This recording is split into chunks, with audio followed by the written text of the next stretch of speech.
Hello dear viewers, and welcome to another video from me here down in the ancient dwarven hold of our ancestors. I'm sorry this was a little later than my usual cadence, but sadly I've been waylaid by a bad cold that has put me out of action for a while, but I'm coming out of it now and feeling better. Videos should be back to the normal rhythm. Today we will be taking a look at another oldie, Spellforce 2, Shadow Wars. Spellforce 2 is a real-time strategy and role-playing video game hybrid that was developed by Phenomic and published by Joe Wood Productions. It was released in April of 2006. Before we get going proper, dear viewer, if I could bring your attention in a moment to my channel.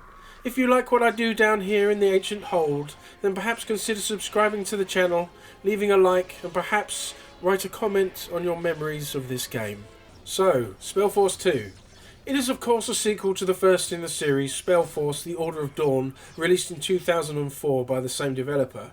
And why, Mr. Dwarf, are you doing a review of the second one without doing a review of the previous one first?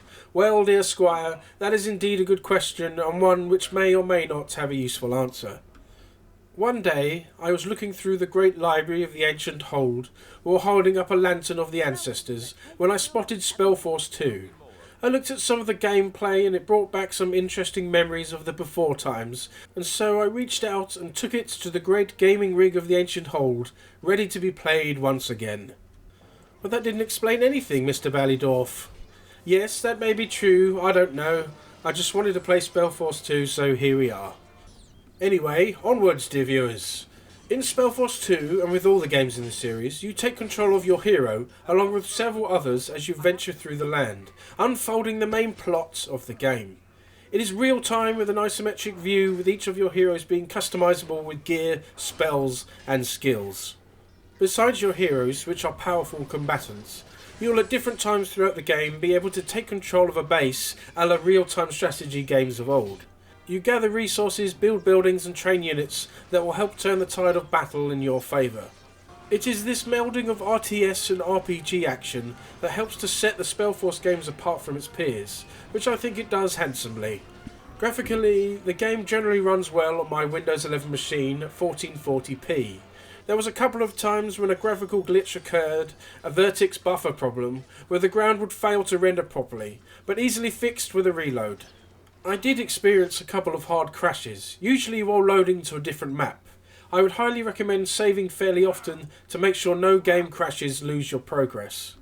The character models look more than sufficient for the job, especially considering the game is over 15 years old.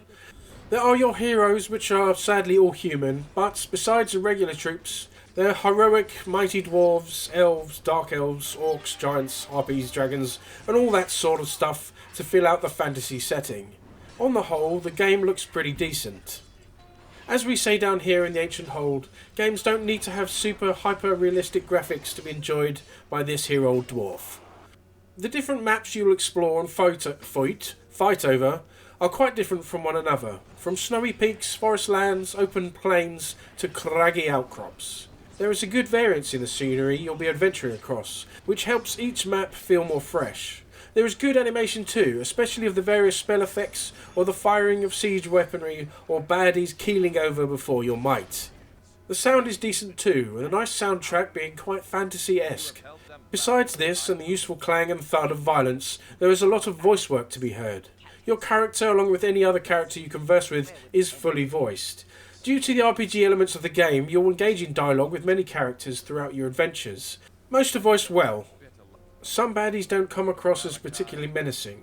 Their voices could have been a bit stronger, and even our hero can sound a little insincere at times. But on the whole, the various audio elements are doing good. When you first embark on the main campaign, you'll be able to create your character. Sadly, there is no option to play a dwarf. But before all of you say, what is the point on even carrying on with swords at the ready that lay siege to such blasphemy, you could do well to see past this slight, for there is a good time to be had. Regardless, the character creation is only a couple of settings, and it isn't going to be something you linger on for a while.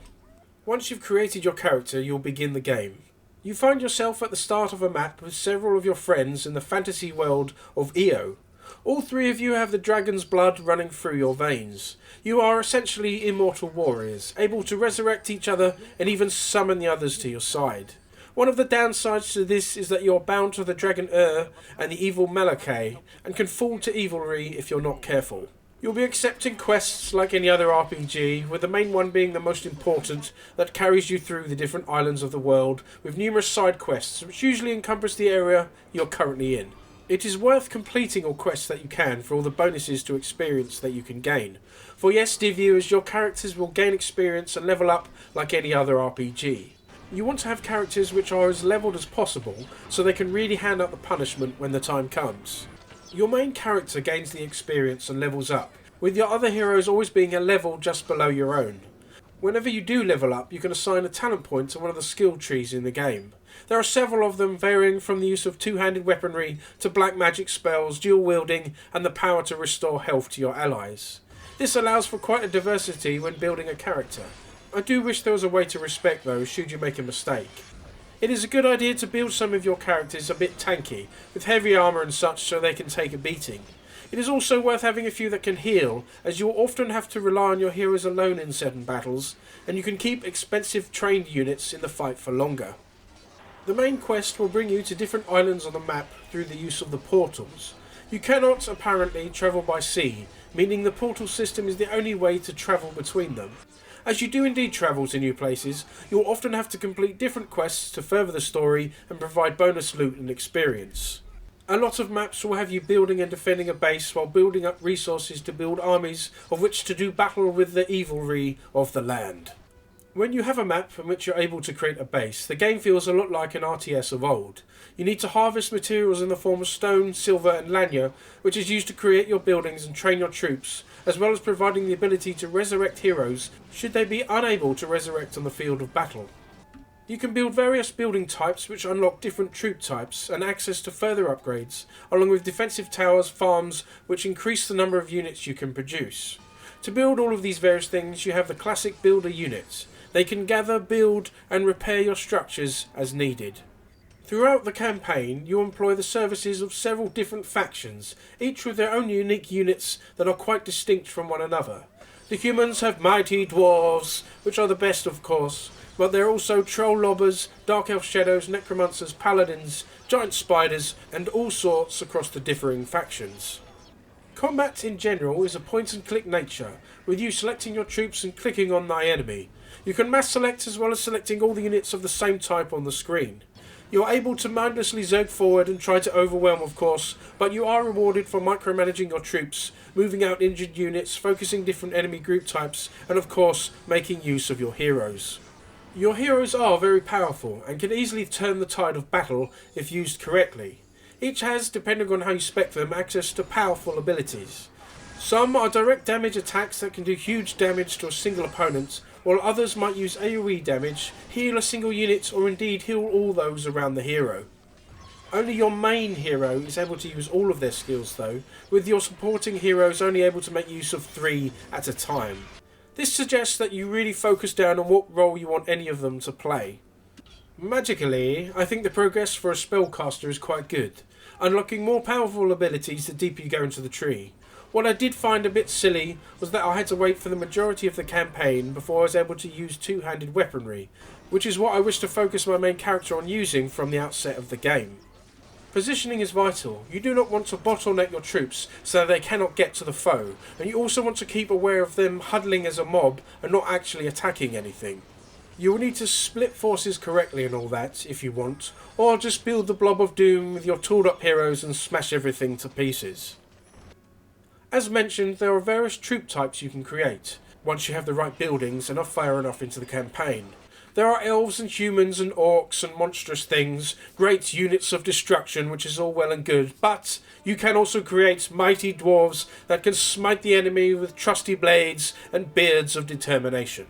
Sadly, you cannot use them for every map, but at least there is some good dwarf action happening. The main campaign is initially kind of generic, with the big bad guy and you rallying the various factions of the land to defeat a rampaging horde of baddies. But as the story progresses, it does get a little more interesting, so it's worth following at least. Anyway, it is quite enjoyable and good enough for the job. Side quests can be interesting and I completed many of them, but there are some that are a bit long-winded and I really couldn't be bothered with. Luckily, they were not required to progress through the game. Spellforce 2 does well, I think, in melding together the two genres of RPG and RTS. They could easily have gone too far in either direction, which still may have produced a decent game, but they poured in equal amounts of both to provide a nice natural blend, rather than one really weighted in one particular way. The RPG side of things is filled out enough to feel like there are meaningful decisions to be made in terms of progression. There are too several quests which will progress in different ways depending on what decisions you make. You can equip your heroes with mighty items and weapons to do battle with the enemy, filling the role you wish them to fill. Their level and talent selections will affect what equipment they can use. A lot of the maps will have you using your heroes only, at least for some of the time. It is here that Spellforce feels more like a party-based RPG as you focusing on moving your characters about and making use of their special skills. The RTS side too is more than capable of standing up by itself, with robust mechanics and build systems to satisfy your thirst for some real-time strategy. The factions really do feel quite different from one another, rather than mirroring each other blandly.